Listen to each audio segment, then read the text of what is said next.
To ask. Yes. Okay, great. So thank you all for being here. As you know, I'm the CEO of ActionCOACH from Trinidad and Tobago, and I have the great pleasure, privilege, and honor to introduce you to John Kaufman. John, take a bow. So as you know, at ActionCOACH, we have a really huge commitment to finding the very best talent, not only internally from our ActionCOACH community, but also externally. So our sort of mother company is Action Edge, and so we offer a number of different programs. We have ActionCOACH, which is our business coaching. We have Engage and Grow, which is our team activation and culture, and we have L'Amour. We have the great pleasure of partnering with L'Amour. And L'Amour is, we have our CEO here with us, John Kaufman. And John is actually a very, very well seasoned sales and learning and development professional. So John has spent most of his career developing learning and training materials, creating companies, leading companies, selling companies, in sales, really, really strong functional spikes in sales. Really sort of lots of awards, lots of recognitions. I mean, I don't even know how we ended up being in this place to have someone as fantastic as John with us, but we are exceedingly grateful. Thank you very much, John, for being part of our community and for coming on board and sharing more about L'Amour. I don't want to give it all away because John will tell you everything that you needed to know about sales, and we're afraid to ask, like I said. But just a quick introduction to John, because John is going to be not only just hosting this webinar for us, but we have also been very, very lucky to get him to partner with us and to run our training for us as well. So whatever you see here, which John is again just going to share with you at a very high level about the L'Amour program, why it's actually so fantastic and why it's gotten such great results. And we're also going to share a little bit more with you about the program itself and what we're going to be doing in the next few weeks in terms of running the program. So take it away, John. Over to you. Thank you. Thank you. Hello, everybody. It's wonderful to be here.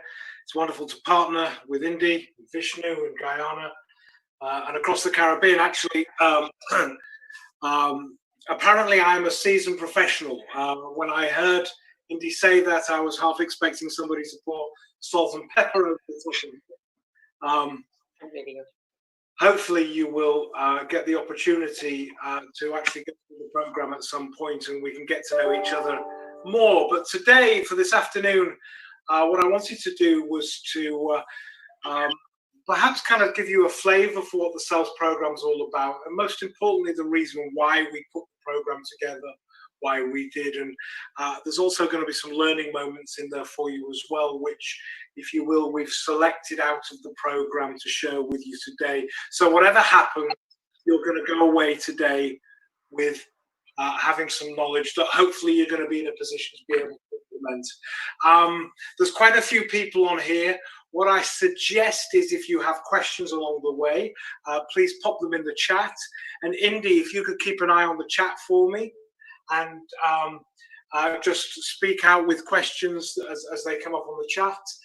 Alternatively, right at the end, there is a Q&A session, which I'd be very happy to be able to take questions live, if you will, from there.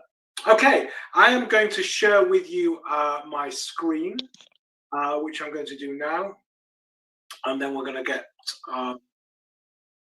straight into it.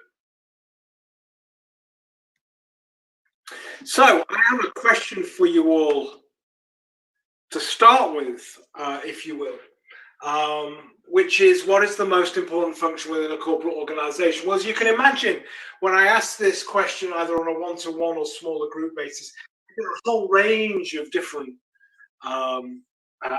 answers. The thing I like to gravitate towards, of course, and it is a bit of a rhetorical question, is the most important function within a corporate organization, any organization for that matter, is sales. Without sales, quite simply, we have no ability to be able to put food and drink on our tables, if you will. Now, clearly, I'm a great believer in the fact that an organization is made up of many important roles, and when they all work together and are engaged as one together, then they create a really high-performing opportunity and a high-performing team. However, the fact of the matter is that unless we can take our product or service and we can take it out into the marketplace and have people adopt it, make buying decisions to purchase, etc. The fact of the matter is, if we can't do that and we can't do that effectively, then there's very little opportunity for us to actually be able to take ourselves forward. So for me, as you might imagine, the most important function within a corporate organization is indeed the sales function. And you'll notice in the bottom left-hand corner, right-hand corner of the screen here, we talk about a shared belief. And that, if you will, is where we are talking about the fact that for us to be able to sell to people effectively, we need to be able to create a shared belief with them in the first place. And that's one of the things that I'm hoping to be able to do with you now, is to create that shared belief. So if we jointly believe that sales is, if not the most important function with a corporate organization, absolutely right up there, I want to take you to some interesting information here, which is kind of talks about the market opportunity there is for sales training a little bit. In 2018, as you can see, in the United States, corporate USA spent something in the region of $30 billion in learning and development. If you were able to kind of guess how much of that was spent on sales training, you might be surprised. It's actually less than 5%. And so there's kind of a bit of a dichotomy here. On the one hand, we're talking about the fact that, on the one hand, that there is sales being the most important function within an organization. On the other hand, less than 5% of professional training and development within an organization is spent on the most important function. It's really interesting. I call it the ugly truth. And I mean, let me give you an example. When was the last time you guys went on an aeroplane where the pilot had some training once? You see, that's one of the interesting things about sales, is that we all think we can do it. We've all had some experience perhaps of it if we're in a business function and we've had people buy from us, etc. However, one of the things that we find particularly interesting is that, you know, there isn't any professional ongoing development, continuing education, if you will. People don't continue to learn and develop the skills. And some people are just basically doing it from their innate skills, which may be quite considerable, but the fact of the matter is are they working effectively? How many sales are they missing out on? How many opportunities are they missing out on? So obviously, as you might imagine, we are great proponents of sales training, and the fact that less than 5% of the spend on learning and development in corporate organizations is actually spent on sales would suggest to us that we've got a big job to do to convince people that professional sales training is the right thing to do. And one of the ways that we go about doing that is how we position ourselves. You see, we don't see ourselves as a learning and development function, if you will. We see ourselves very much as a business development function. You know, when you go about looking at understanding how you grow your business, as an example, you might decide that you want to invest in some marketing. And the likelihood is that marketing is going to create for you a return on investment. And that return on investment is something that you're probably going to calculate before you make the decision of what you're going to go forward with. Well, you know, we're no different, because what we do is we support growing your business. We support wealth generation. We support new client acquisition. We support you having your existing customers perhaps buy more from you and be more loyal. And most importantly, we create within your sales function and within yourselves people that are motivated and feel supported and are confident. When you put all that together, that will create a sustainable and ongoing return on investment, because the skills that we're going to impart to you are going to live with you, hopefully, forever. And that return on investment is just going to continue and continue year after year and build upon as well. What's really important is that we provide the ability for people to have their confidence levels increased, have their credibility increased, because when they feel confident, it reflects on the people that they are selling to. Increase prospect conversion levels, absolutely, and provide increases in sales productivity. And what do we mean by increases in sales productivity?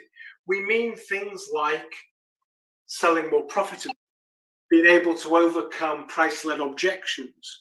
We're talking about being able to perhaps increase or grow our order values, whole range of different things, using our time more efficiently to prospect, and so on. These are just some of the outcomes, and absolutely we can work out with you what a potential opportunity for return on investment can be when you invest in one of our programs.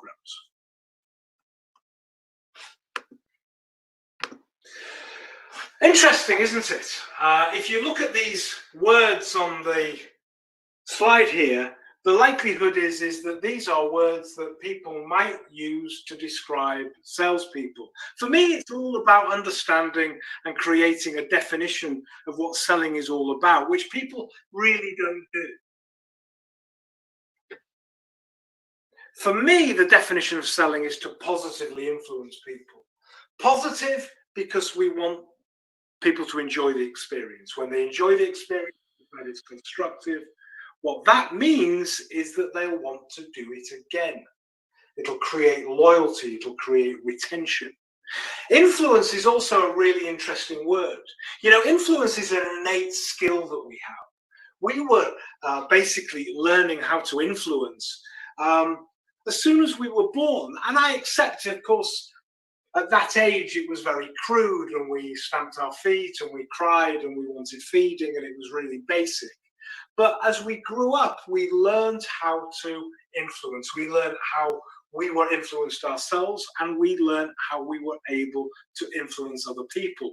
We got the understanding that if we wanted something from somebody, we should give something back in return. By the time we got to the age of 16 years old, depending where you are in the world, we knew how to ask for the family car for the weekend. We knew between our parents, our mother or father, who was the decision maker or who was the decision influencer. And we knew all the different things that we also had to do to present the credibility of our ask. So very much that's kind of an innate skill that we have. It's not necessarily something that you would consider was irrelevant or appropriate when you look at this gentleman here on the left-hand side. This, of course, is the gentleman that epitomizes many of the words on the previous slide. He is the second-hand car salesman. We've probably all come across them at some stage in our lives and unfortunately had that experience. But we've also come across the bright young people that you might see in the Apple store, for example. What's the difference between the two? Well, it is very specific, of course, in terms of visually, but there are also some very significant similarities. For example, two being that both types of salespeople are gold with financial sales targets. At the same time, they're also commissioned as well. But of course, the people on the right-hand side are significantly more consultative, they're significantly more supportive, they're there to help you. They're not actually necessarily there, and this is an important thing for you to consider, they're not actually there to sell anything to you. What they're there for is to help you make a buying decision. And that's what we're all about. What we're all about is what I like to call a 21st century sales philosophy. And it's best described by trying to understand whether, as individuals, we are self-centric or we are client-centric. And I ask you all, if you will, to be able to take your index finger of your right hand and for you to draw the letter Q, the capital Q. And I'd like you to take note of where you put the little tail on that Q. If it's on the right-hand side, then you've done that Q so you can read it. If it's on the left-hand side, it's so the person that's facing you. It's an interesting little exercise that may demonstrate whether you are self-centric or whether you are client-centric. I have to tell you, unfortunately, in the mid-1980s, when I was trained how to sell, it was all about self-centricity. It was all about what's in it for me as the salesperson. It was all about Good afternoon. It was all about getting to the decision. It wasn't really about understanding the client. It wasn't really understanding their need. It wasn't really about demonstrating how our solution met that need. In the 21st century, selling has changed considerably. Today, it's about client centricity. It's about understanding the client. It's about making sure that our understanding of the client and how we present our proposition, how they align. It's understanding how we demonstrate return on investment. And if we do those things well, then the decision element becomes relatively small. It doesn't mean that we don't have to close. Absolutely, we need to help people make those buying decisions. But it's done in an environment that is significantly focused around the client's need. Central to the Principal Selling series, our learning program, are these 16 words. It is the foundation, if you will, to our philosophy. And that is that people will buy when a compelling need is met by a credible solution that offers perceived value. Need is all about how we understand, how we help to take our prospect to the next stage. A lot of salespeople consider that is about understanding what their pain is. It's not just about that. It's about understanding their opportunity, their vision. It's understanding the things that are as positive about where they want to go as some of the negativity that might be surrounding the blockages that they're experiencing to try and get there. It's also about the credibility of our solution and three very specific parts of that credibility. The credibility of our product or service, the credibility of our organization, and most importantly, the credibility of ourselves as individuals. One thing for you to bear in mind when you think about that, when you're thinking about that I'm always going to be product-led, feature-led, remember, great salespeople sell bad companies, but bad salespeople never sell great ones. The final aspect here is about perceived value. What do we mean by perceived value? Perceived, i.e. it's specific to that client and specific to their need. It goes back to what I was talking about right at the start of this presentation. It goes back to demonstrating return on investment. If I'm going to invest here, I'm going to get an outcome there. It might be a financial outcome. It may not be a financial outcome. It may be productivity. It may be efficiencies. It may be a whole range of things, but they're going to be measured. Unfortunately, the word value is the most misused, misunderstood, misinterpreted word in the sales profession. And I'm going to demonstrate to you how we go about showing clients value by something that we call the toothpaste challenge. And I apologize, ladies and gentlemen, because for some period in the future, every morning when you get up and brush your teeth, and every evening when you go to bed and you brush your teeth, you're going to think about the toothpaste challenge, and you're going to think about me. I'm sorry. I want to introduce you to 4 products. What's really interesting about these 4 products is that they all have one thing in common. And that one thing that they have in common is that they clean your teeth. That being the case, though, why is it that people would spend anywhere between 99 cents for the cheapest product right up to $15 for the most expensive. We have these 4 products. Let's just take a look at them quickly. The Janina product, it's what I call the Kim Kardashian of toothpastes. It's going to make your teeth so white that you're going to be able to stand on a cliff and they'll be able to demolish lighthouses. All you've got to do is smile and warm the shipping. And that product's about $15. The product below is the environmentally friendly product. It's made here in the United States in the state of Maine, my home state. It's manufactured by a company called Tom's, and it's good for the environment. That product's about $6 or $7. So it's considerably cheaper than the Janina product, but it's more expensive than the Colgate product. The Colgate product's been around $2.50 to $3. It's the product that people trust. It's the brand that people trust. And then finally at the bottom is kind of the Walmart version. It's 99 cents. And that is for people that just want to get their teeth cleaned, and they're not interested in trust, and they're not interested in being environmentally friendly, and they're not particularly interested in the cosmetics of teeth whitening.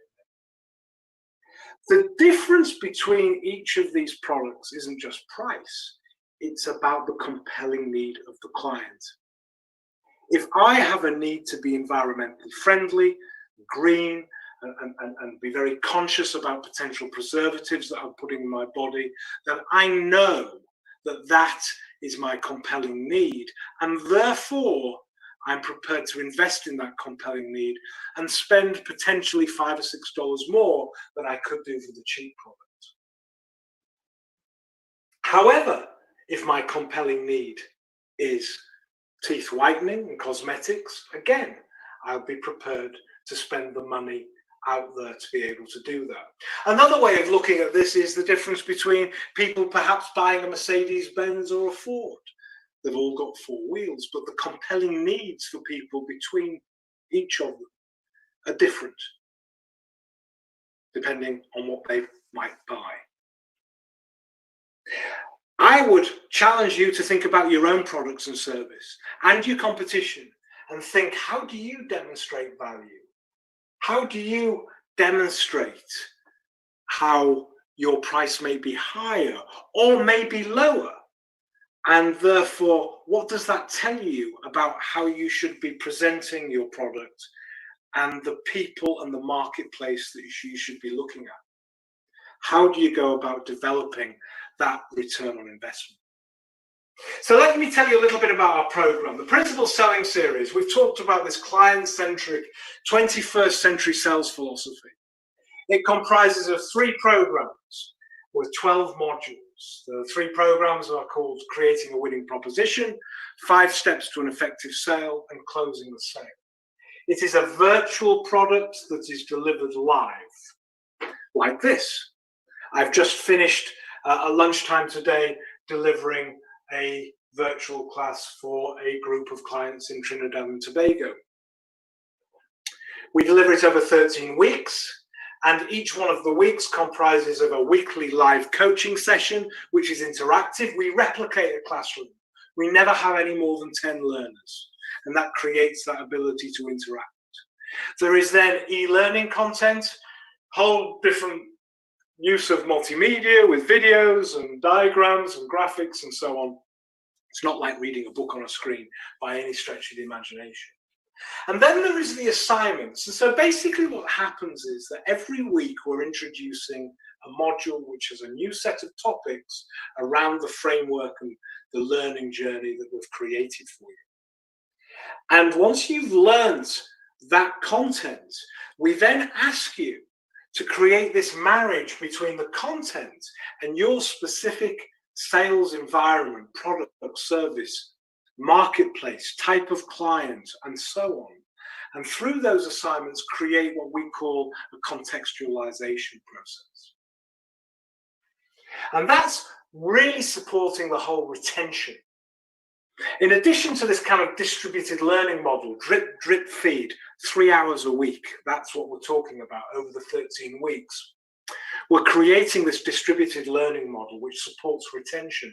But moreover, Through the contextualization, you're actually taking that content and making it yours based on your environment. And every week you can go out there and use the skills that you've learned that week to make a difference. Your return on investment starts from the first of the 13 weeks. And of course, that in itself supports retention. It becomes a self-fulfilling prophecy that over the period of time of the learning, you're getting the opportunity to really feel the impact, and most important, build that confidence.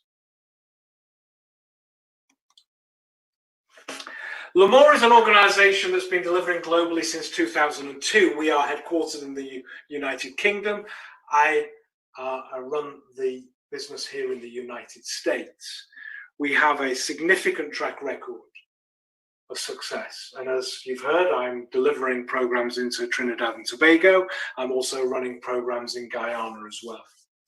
This whole process of live virtual training is nothing that's new to us. It's not something that we've created in the last 3 or 4 months because of COVID. We've been delivering like this for many years.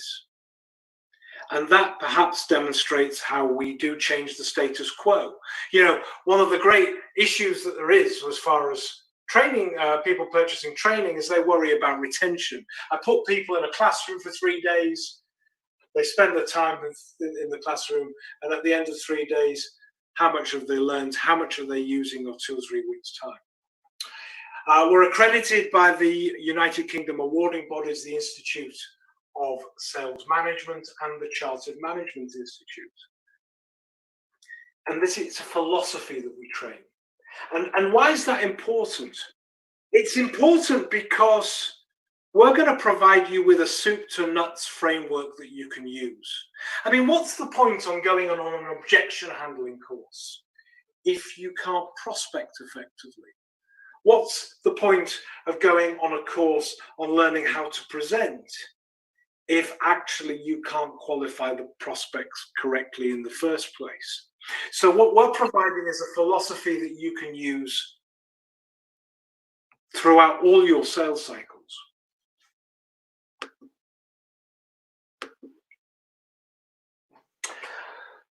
Global customers, names that you will have known and know of, I am sure, as far as our track record is concerned.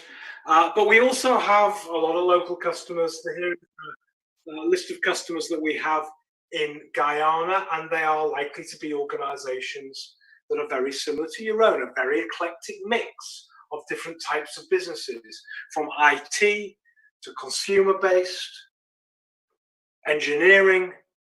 The program works across everything that you do, whether it is a product or a service. Thank you so much for your time today, everybody. I've really enjoyed having the opportunity to speak with you all. I appreciate and am honored that you would invest that time with me this afternoon. If you have any questions, I'd be absolutely delighted to be able to take them now or through the chat or directly live.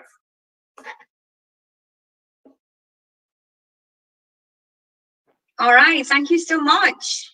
Thank you very, very much. So come on, do we have some questions? We must have some questions.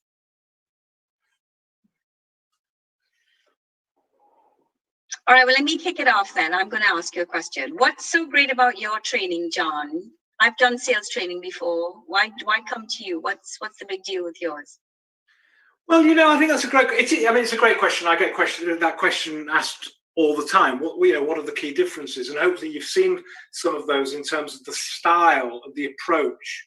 You see, it's not just about content, and there's lots of great content that's out there. What's really important is how that content is delivered, and important how we support the retention process. You know, my goal is, when I'm delivering a program, is not to be delivering content to you today. My goal is all about understanding how you are going to be using that content when I'm not around. And that's where the whole program has come from, if you will, is to overcome the key objections to sales training, and importantly, make sure that we measure the difference and the return on investment. I think that is significantly, one of the key differences between what we do. Okay, I have a question from Anil. I'd like to see some results from clients who've used this program. Okay, so sure, we can get you those. Lots of testimonials. Oh, do you have some as well? Yeah. What are you getting? What are your clients seeing in terms of results? Let me tell you a story actually, and it's relatively recent. I have a client that's quite local to us, about 40 miles away. It's a company called Proforma. They're a marketing company, branding company. They do everything from pens with logos on, huge quantities, to some very large organizations. The president of that company is a gentleman called Kevin Montecalvo. When I first went to see Kevin, and he showed me around his business and told me a little bit about what he does, he asked me this question. He said, "John, I'm 66 years old, and I have been working in this business since I was 18, since I left school. It was my father's business, and I took it over. What do you think you can teach me?" And my answer to him was to ask him a question. Taking 10 qualified prospects, how many of those prospects would you convert into sales? And his answer, after he'd given it a little bit of thought, was 4. Now, I don't know whether it was 4, I don't know if it was 5 or 6, etc. But my answer to him was, what difference would it make to you and your business if it was 5? And he said, that would be enormous. That's the opportunity that we provide people. We provide people with the opportunity through increments in lots of different areas of the sales process to increase the client prospect conversion and productivity ratios. And sometimes it could be very, very small things. It's not just one big magic wand that we wave and all of a sudden everybody comes flocking to you. For some people, it could be the difference between understanding how they present their credibility and their solution. For others, it could be all about price-led objections and any kind of objection. For some, it could be about having the confidence to ask people for the order. But it's a whole range of different things. I guess the best way for us to describe that is that for us, the sales process is a little bit like a 12-ounce steak. How do you go about eating a 12-ounce steak? In lots of little pieces. I hope that answers the question, Indy. Sure. Actually, I could just to add to that, I remember the story of the British cycling team at the time. Manage the margins. Right. It's absolutely, and that's exactly. It's the same philosophy, right? If you could share that one, John, you know that one. Yeah. So I mean, well, just think of it like this. The British cycling team is a good example, but I mean, I'm an amateur sports person. What do I mean by that? I'm 56 years old, wanting to try and stay fit. I know that for me to be able to do that, there is no one magic thing for me to do. Correct. And so therefore, what do? I look after my nutrition. I exercise regularly, and there's different types of exercise I do: biking, running, maybe some strength. Right. I try and sleep. I try not to drink too much. I stay away from drugs. All those different things that we do to try and create one result. Right. About managing the margins. Right. And that's what this program is all about, is managing. Yes. The compound effect, as Darren Hardy would say. Correct. Take a few things and do them really well. And Yes. It doesn't have to be a lot, but just a few things. You don't have to do exceptional things to get exceptional results, but it's what aspects of them do you make those small changes. So that's great. Second question for you. Will this program help me to maintain raving fans, like lifetime customers? I think that's absolutely no doubt about it. And the reason why I say that is because I don't care how loyal they are to you, they're always going to be open to a competitive threat. And for us to be able to combat a competitive threat, we need to do things differently sometimes. We need to turn things up. We need to take a different approach, because if we don't, our competition is going to try and do that. And I absolutely get that clients are very emotionally led in the decisions that they make. And if they're loyal to you, that emotion is going to be very, very strong. But sometimes the competition can provide them with an incentive to do something that they just can't resist. What this program will do will help you understand how you take a different strategy or process. And you can do it in a very open fashion. Any of the learners that have been through my program will tell you this. There's one thing I want them to go away with, is to understand that sales is not a game of poker. It's about collaboration and it's about openness. And one of the things our program would enable you to do with your loyal customers is to sit there with them and say, you know, we've been doing business for years and we've had a great relationship and I love it, but I'm not going to get complacent. And so I've invested in a program that's given me an opportunity to perhaps look at things slightly differently. And perhaps one of the things that we should do is to review some of those compelling needs and to understand a little bit more about the vision that you've got for your business and what you consider to be the opportunity and the challenges. We'll give you the opportunity to have a new talk track, to change it up and be in a position to be able to fend off the threat of the competition. Wonderful, thank you. There's a couple more questions for you, John. How relevant is this program for someone new to sales? Totally. You know, there are so many people out there that are selling today that never had any professional sales training to start with, and therefore spent their time picking stuff up and wandering around in the dark and being unproductive and feeling demotivated and feeling like that because they've never had the opportunity for somebody to actually give them a journey, a roadmap they can use. Can you tell me, is there anything that you've done in life with this level of importance that you haven't had to train for in some way, shape or form? You know, is there any other function in an organization that, you know, if you're in IT, the likelihood is you've been through an IT certification process. If you're in finance and accounting, you've been through bookkeeping courses, you might have even gone up and done your CPA. If you're in science, and there's continuing education, but you all have to start and then continue. And for those people who actually are here, have been in business and they're in sales and consider themselves to be successful in sales, which I'm sure you are, you should also look for this, because we are also a continuing education process for you. Like all those professions I talked about. When was the last time you went on an aeroplane where the pilot had some training once? That's scary, I know. And I guarantee you've never been on an aeroplane where the pilot has never been trained. Yeah.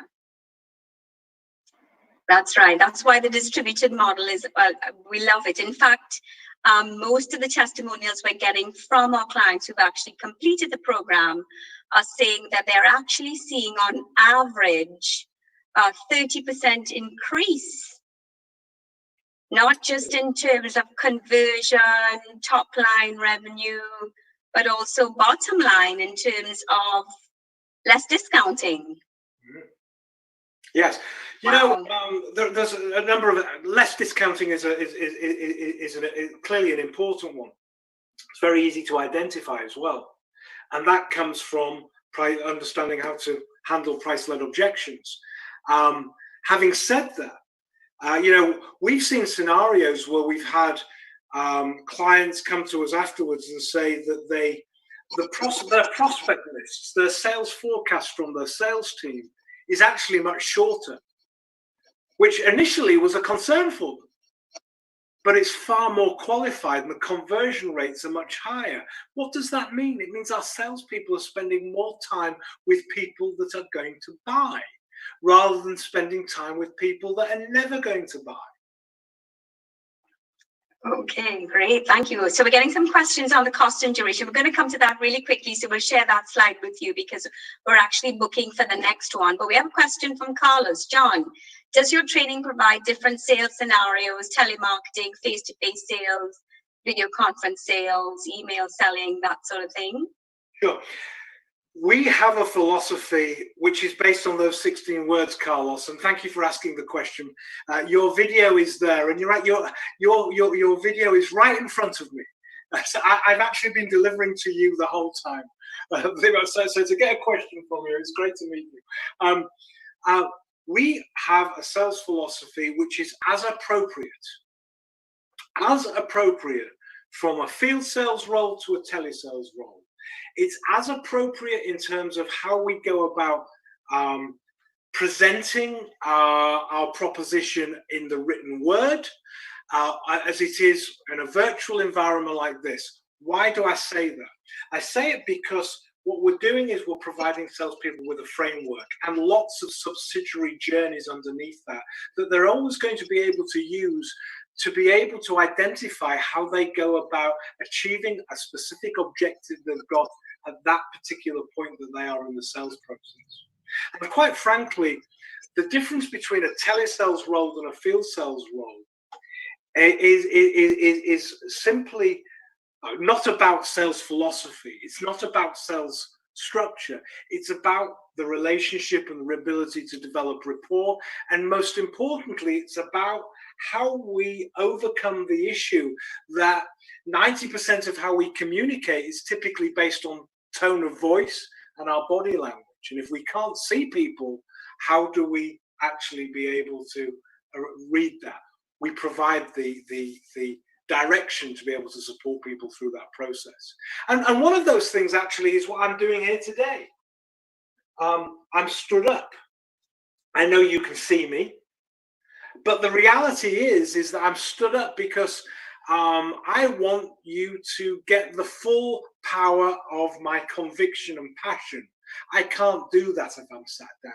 I can't do that if my neck is submerged, or my chin is submerged into my neck and blocking my windpipe, for instance, and making me say, thank you, Carl. Yeah, go on, Carlos, go on. It's these kind of things that's about managing the margins. How do we create this engagement? Exactly right. And guess what? It's also good for my waist. That's part of your regime, right? Yeah, Okay. Before we jump to the because we're going to start, because we're getting a lot of interest about booking in for our next session. People want to know about the cost, and so one more question. What would this program build my business brand into a regional level and even international level? You know, we have a sales philosophy that we've delivered and trained and is being utilized all over the world.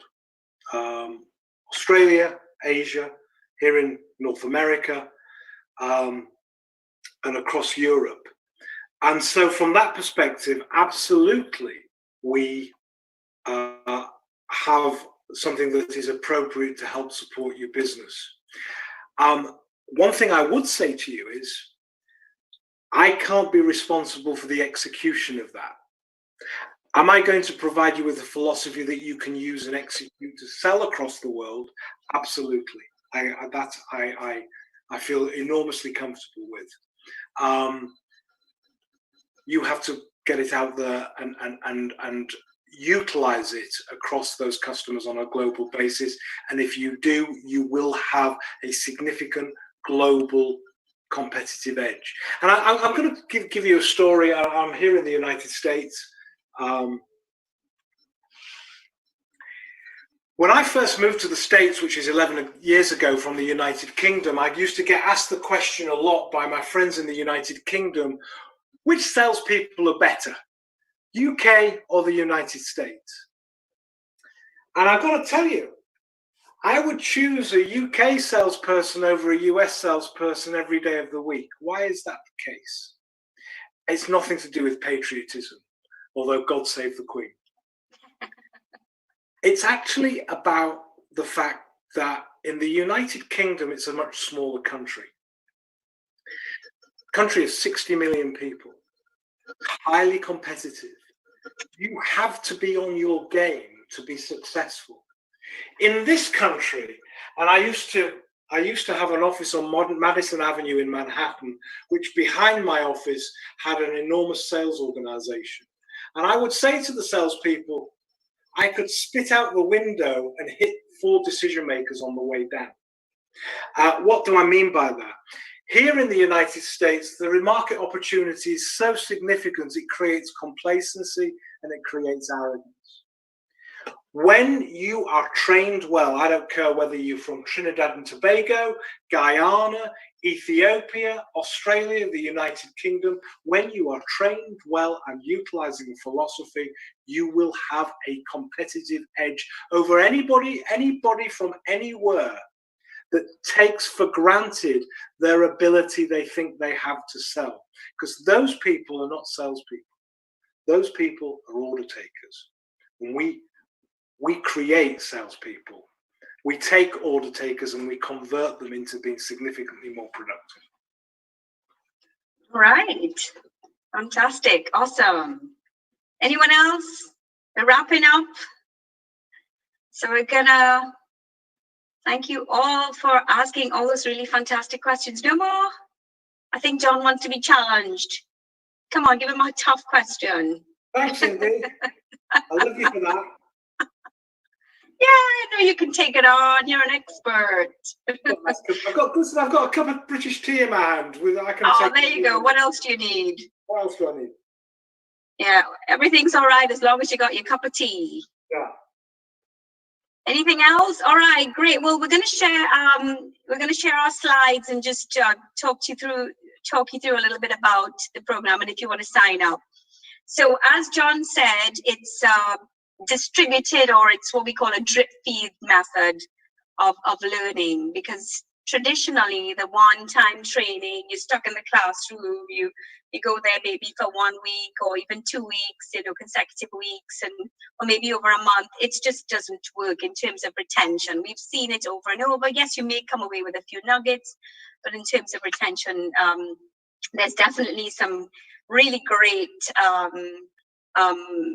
sort of uniquenesses about the program. Sorry, I'm just seeing another question. I was wondering what the biggest objection he faces and how he handles it. Oh, okay. Sorry, Nicholas. One of our persons on the chat was asking me what was the biggest hindrance to people doing the training. So I was saying to him that I felt a lot of it is that people feel afraid or they don't want to take the chance. But he's saying what is the biggest objection you face, and how do you handle it? Biggest objection to people taking the training? Yeah, I think so. I think that's what he's meaning. Correct. Yes. What's the biggest objection? I can't even say. Well, you can tell me, John. Have you heard anybody? The biggest, I'm going to answer this. I will answer that question directly. One of the biggest questions that I get actually in a scenario like this is, what's my biggest competitor? Right. And my biggest competitor is the same as your biggest competitor. And that is people doing nothing, not buying anything. And it's the competitor that most people don't consider. They're always thinking about, who the natural competition is with terms of, comparable products and services.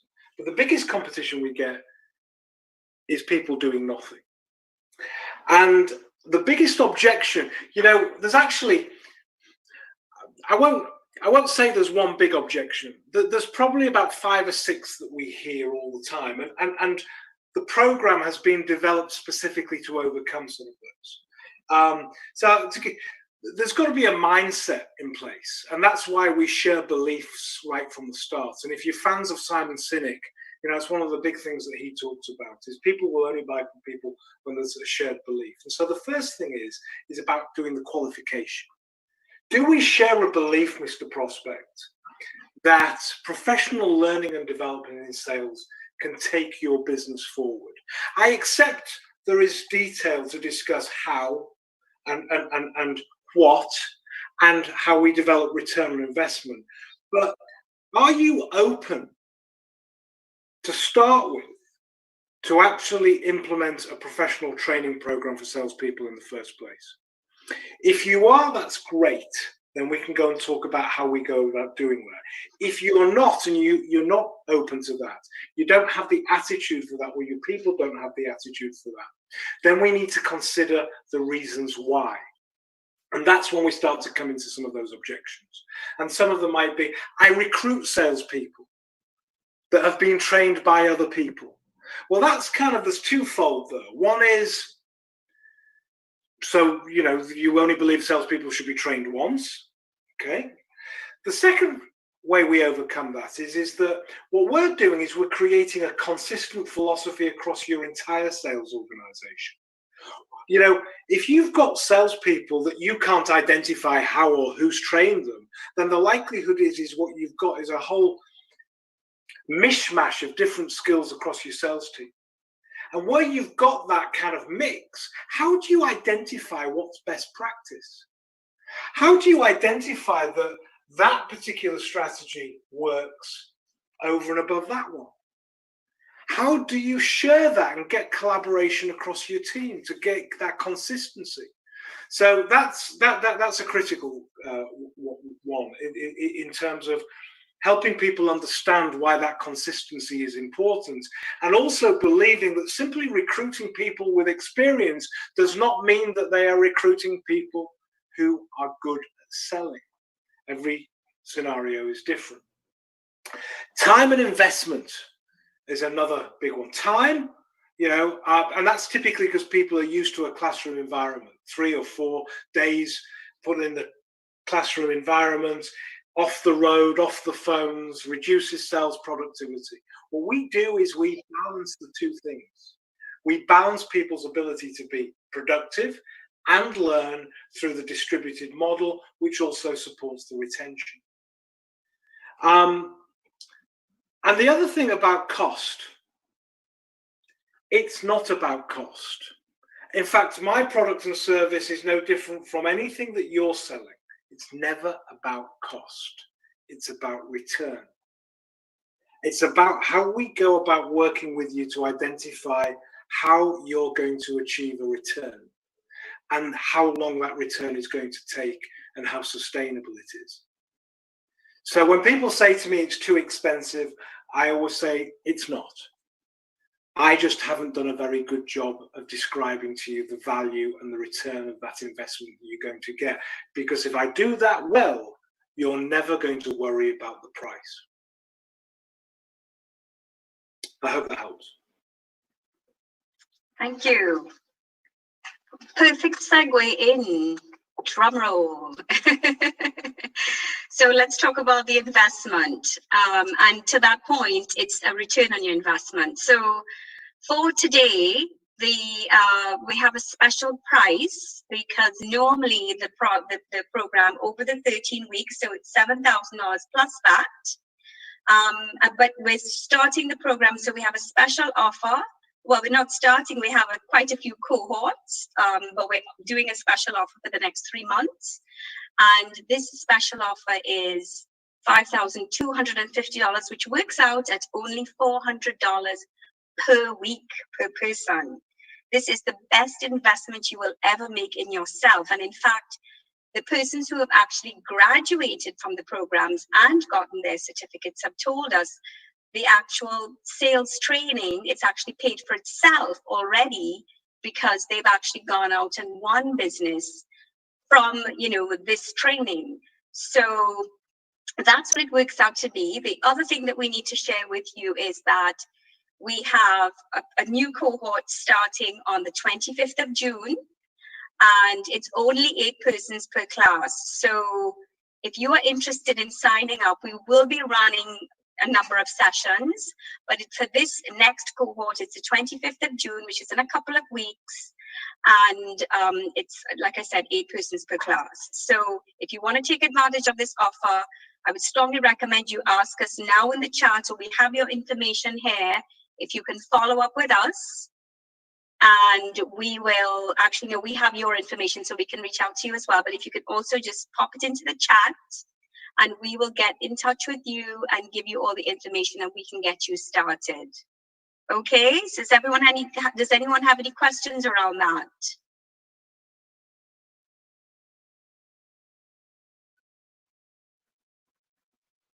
Hello, any questions? Yes.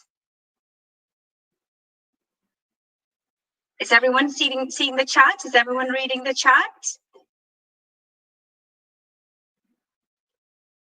So Karen is asking if we can email her at administrator@actioncoach.com to register.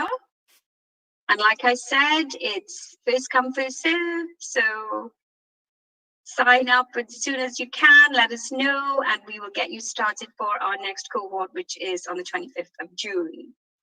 All right. Okay. Fantastic. All right, guys. So thank you all very much. And we will be in touch with all of you. Yes, I see quite a few coming in.